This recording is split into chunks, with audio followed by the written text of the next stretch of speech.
We all know the story of Jeffrey Dahmer, and all the horrific crimes he committed.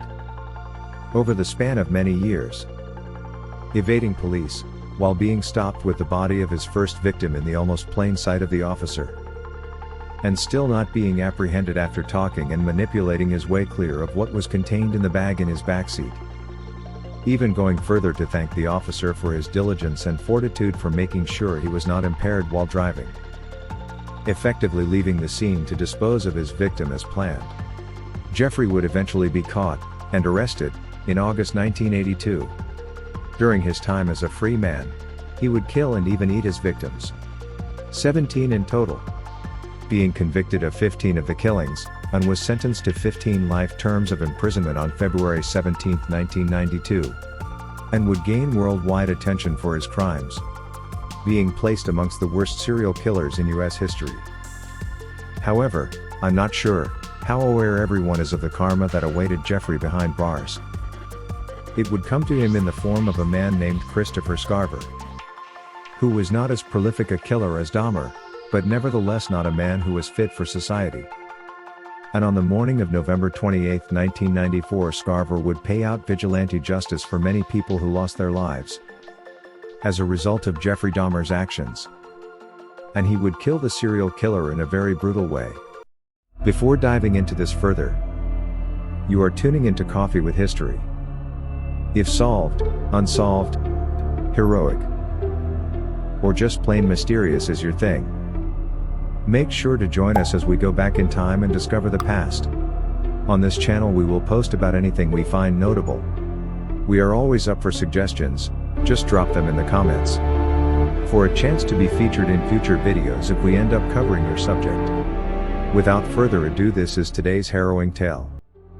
How it was that Christopher Scarver, a kid from small town Wisconsin, would kill one of the US most notorious serial killers, Jeffrey Lionel Dahmer.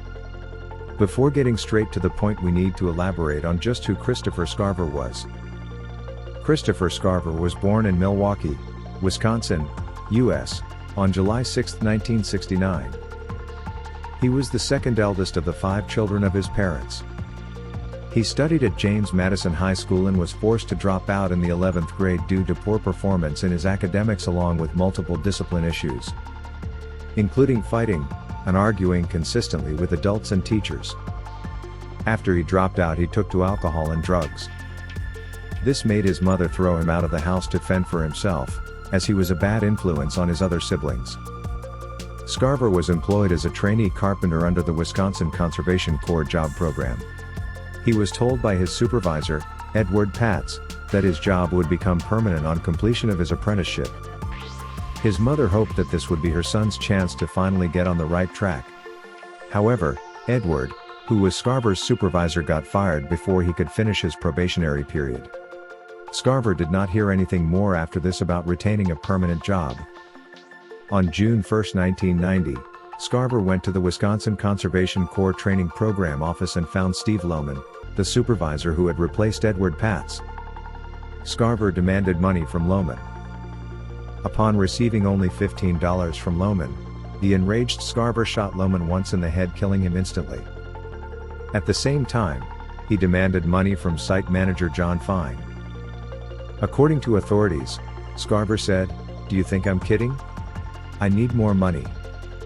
Scarver shot Lohman twice more, both post-mortem, before Fine gave a $3,000 check to Scarver and ran away. As the crime was committed in broad daylight, with the witness left alive, there really was no case to fight. Scarver was convicted and sentenced to life in prison in 1992.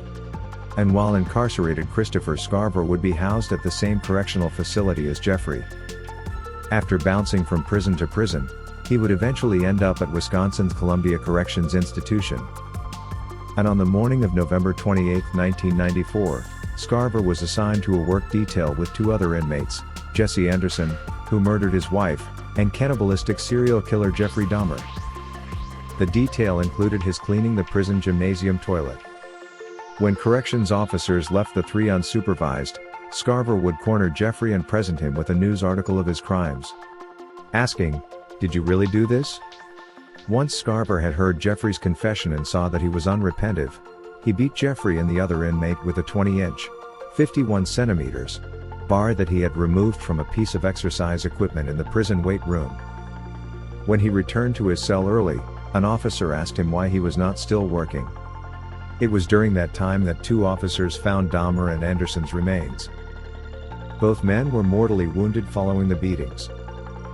Dahmer was declared dead an hour after arriving at the hospital, and Anderson died 2 days later, after doctors removed him from life support. After being found competent enough to stand trial, Scarver received 2 more life sentences for Dahmer and Anderson's murders. It is widely believed that Scarver, who is African American, murdered Dahmer and Anderson, who were both white, because of Dahmer's murders of African American males, and because Anderson had stabbed his wife to death.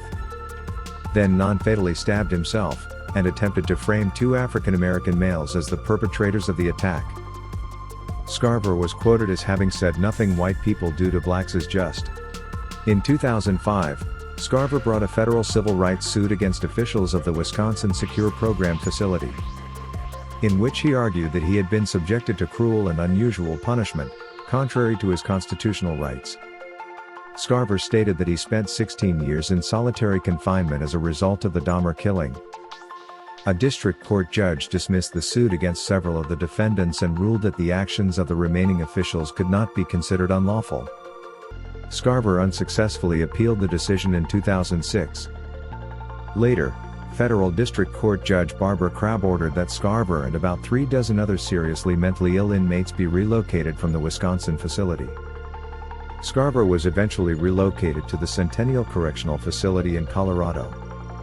In 2012, an agent representing Scarver announced that Scarver was willing to write a tell-all book about the killing of Dahmer. Schramm of the New York Times reported that Dahmer would taunt fellow inmates by shaping his prison food into severed limbs, and drizzling packets of ketchup on them to simulate blood. It also reported that, although Scarver had not interacted with Dahmer before killing him, he knew that Dahmer was very unpopular with fellow inmates and had seen him get into several altercations with other prisoners. Scarver was reported to have said that he was revolted by Dahmer's crimes and that he carried a news article in his pocket detailing the crimes. Immediately before murdering Dahmer, Scarver allegedly presented the newspaper clipping to him and asked him whether it was true. All in all, this is a fitting end for a man who caused so much devastation on the world. I believe personally that Jeffrey will not be missed. Leave me your comments below. Now check out how Chris, the famous wrestler, murdered his entire family in the course of a weekend. Or how John Chapman lost his life, but won the Medal of Honor while doing it.